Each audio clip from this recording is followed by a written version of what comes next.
আসসালামু আলাইকুম, কেমন আছেন সবাই? আশা করছি সবাই অনেক ভালো আছেন। আমরা যাচ্ছিলাম সেদিন উত্তরায় আমাদের একটা অনুষ্ঠান ছিল। অনুষ্ঠানটা হলো গিয়ে আমার আম্মুর মামাতো ভাই এসেছে সুইডেন থেকে। ওনার বাচ্চাদের আকিকার জন্য একটা প্রোগ্রাম করেছে। তো ওই প্রোগ্রামটাতে আসলে অ্যাটেন্ড করার জন্য যাচ্ছিলাম। ওটা শুক্রবার ছিল। ওনার এক ছেলে এক মেয়ে, তো টোটাল মানে আকিকার জন্য আমাদের ইসলামে যেটা আছে ছেলেদের জন্য দুটা আর মেয়েদের জন্য একটা। তো উনি খুব কম মানুষকেই ওভাবে ইনভাইট করেছে, জাস্ট যারা ক্লোজ তাদেরকে ইনভাইট করেছে। সো আমরা পৌঁছে গিয়েছি, আর যাওয়ার পর দেখলাম যে বাসার নিচে রান্নাবান্না হচ্ছিল, এখানে রোস্ট মিক্স করা হচ্ছে। আর খাবারের মেনু ছিল হলো গিয়ে কাচ্চি আর সাথে রোস্ট, জর্দা, বোরহানি। খাবারটা খুবই ভালো ছিল।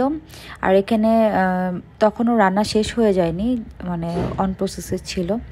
আমরাও একটু দেখছিলাম, ভিডিও করতেছিলাম।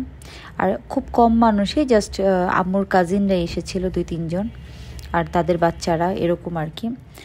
তো আমার মামাই সব কিছু দেখাশোনা করেছে। আর আমার আম্মুর যে কাজিন, বেসিক্যালি যার বাচ্চাদের অনুষ্ঠান, সে অনেকদিন পর বাংলাদেশে যেহেতু এসেছে, সে ওভাবে কোনো কিছু মানে বাবুর্চি বলেন বা সব কিছু বুঝতেছিল না। তো আমার মামাই সব কিছু অ্যারেঞ্জ করে দিছে কীভাবে কী করতে হবে। সো ভাই যদি বাংলাদেশে থাকে, একটা সাপোর্ট আর কি। মানে এত বড় একটা অনুষ্ঠান করলো, মানে আমার ওই মামার জন্য অনেক ইজি হয়েছে, কারণ আমার মামা অনেকটাই হেল্প করতে পারছে তাকে। আর এখানে কাচ্চির আলুটা সাফান খুব বেশি ফোকাস করতেছিল, কারণ সাফান কাচ্চির মধ্যে আলু দিলে খুব খুশি হয়, আর তার খুবই পছন্দ এটা, আমাদের সবারই। তো নিচে ভাইয়া এই জায়গাটা খাওয়ার জন্য অ্যারেঞ্জ করেছে। তো মানে খুব সিমসামের মধ্যে খুবই ওয়েল ডেকোরেট ছিল, ক্লিন ছিল। আমরা ওভাবে চেষ্টা করেছি। তো গরম ছিল খুব, তো রান্নার মাঝখানে উপরে গেলাম, যাওয়ার পর মামি সবাইকে আইসক্রিম দিল খাওয়ার জন্য। তারপর আমরা আবার নিচে আসলাম, নিচে আসার পর একটু দেখলাম খাবার দাবার কতটুকু হলো। তো খাবার অলমোস্ট হয়ে গেছে, এখন আমরা সবাই খেতে বসবো। তো খাওয়ার আগে কিন্তু হুজুর এসেছিল, হুজুর এসে দোয়া পড়েছে, বাচ্চাদের জন্য দোয়া করেছে। আর এখানে জর্দা ছিল, জর্দাটা খুবই মজা ছিল। তো সব কিছুই ভালো ছিল খাবার। তো খাবারের জন্য সবাই মোটামুটি ওয়েট করছিল দাঁড়িয়ে, মানে এক ব্যাচ খাওয়ার পর আবার আরেক ব্যাচ বসবে এরকম আর কি। তো এগুলো হলো গিয়ে সব আম্মুর কাজিনের বাচ্চা কাচ্চা এরকম আর কি। সবাই মোটামুটি ভালো এনজয় করেছি, কারণ অনেক দিন পর সবার সঙ্গে দেখা হলো। আর আমার এই মামাটা গিয়েছে বেশি দিন হয়নি, যদিও 3-4 বছর মতন হয়েছে। তারপর আমরা চলে আসলাম আমার আম্মুর খালাতো বোনের বাসায়, সেটা হলে গিয়ে উত্তরাতেই পাশেই আর কি। আমার মামার বাসায় যেহেতু ওই মামারা উঠেছে, সুইডেনের মামারা, তো এই জন্য ভাবে জায়গা ছিল না, যার জন্য আমরা আমার খালার বাসায়, আম্মুর খালাতো বোনের বাসায় চলে আসছিলাম রাতে থাকার জন্য। ওনার ফ্ল্যাটটা কিন্তু খুবই সুন্দর।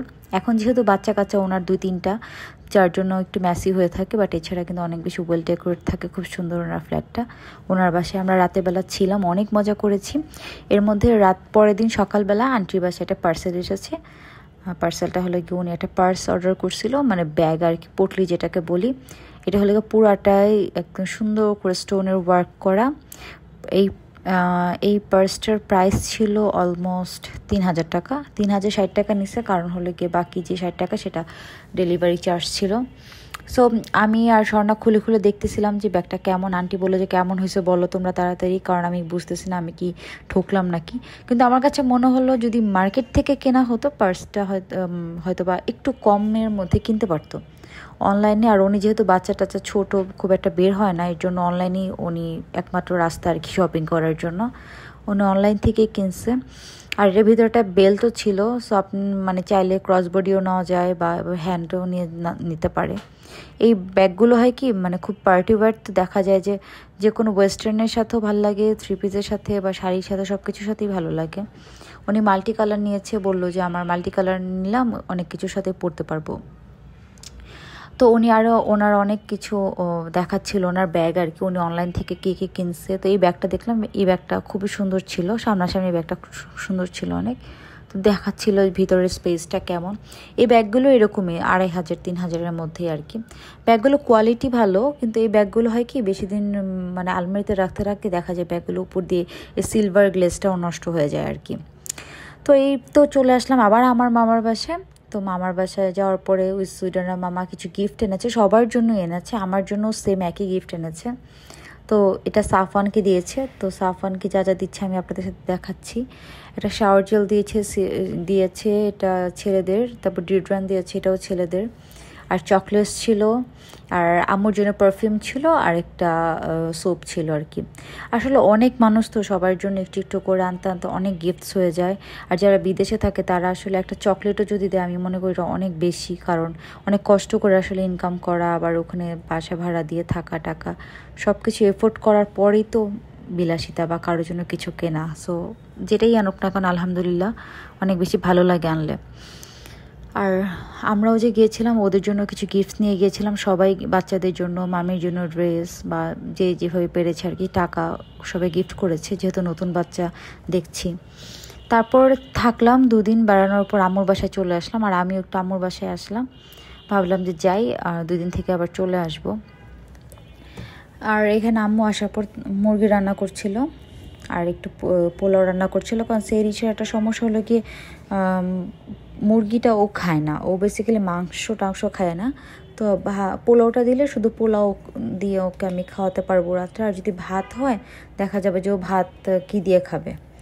এই জন্য আম্মু বললো ঠিক আছে তাহলে পোলাও রান্না করি, ও তো মাংস যেহেতু খাবে না পোলাও খেয়ে ঘুমায় যাবে, আর তোমাদের জন্য মাংস করি। মুরগির মাংস রান্না করছে। আমি আম্মুর মুরগি যতই ট্রাই করি না কেন আম্মুর মতন হয় না, আম্মুর মুরগিটা একটু অন্যরকম হয় কেন জানি। মুরগি আর গরু মাংস অনেক বেশি ভালো লাগে আমার, মানে অনেক ভাল লাগে। আর আম্মুর গরু মাংস আমি ট্রাই করছি কিন্তু রোহান কখনো বলে না যে আম্মুর মতন হয়। রোহানও খুব পছন্দ করে আম্মুর গরুর মাংস বা মুরগি, সবই পছন্দ করে, বাট এই দুইটা যেহেতু রোহানের মাংস পছন্দ এই জন্য আর কি এই দুইটা সবসময় বলে যে মার এটা অনেক বেস্ট হয়। আর আমিও বাসায় যখন রান্না করি বলে যে তোমারটা তোমার মতন হয়েছে কিন্তু মারটা একটু বেশি মজা হয় আর কি। সো এইটাই আর কি। আর আম্মুর রান্না এখন অলমোস্ট অর্ধেক হয়ে গেছে, আর এত তাড়াতাড়ি রান্না করছে মানে খুব অবাক হয়ে গেছি। আমি শুয়েছিলাম আধা ঘন্টার মতন, উঠে দেখি যে অলমোস্ট 2টা রান্না হয়ে গেছে। সো এইটাই আর কি, আপনাদের সাথে একটু ছোট্ট একটা ব্লগ শেয়ার করলাম। ভালো লাগলে সবাই অবশ্যই লাইক অ্যান্ড সাবস্ক্রাইব করবেন, আর আমরা ইনশাল্লাহ রেগুলার ভিডিও দেওয়ার ট্রাই করব। সো এই ছিল আজকে আমার ছোটো একটা ভিডিও, ভালো লাগলে সবাই লাইক করবেন। আল্লাহ হাফেজ।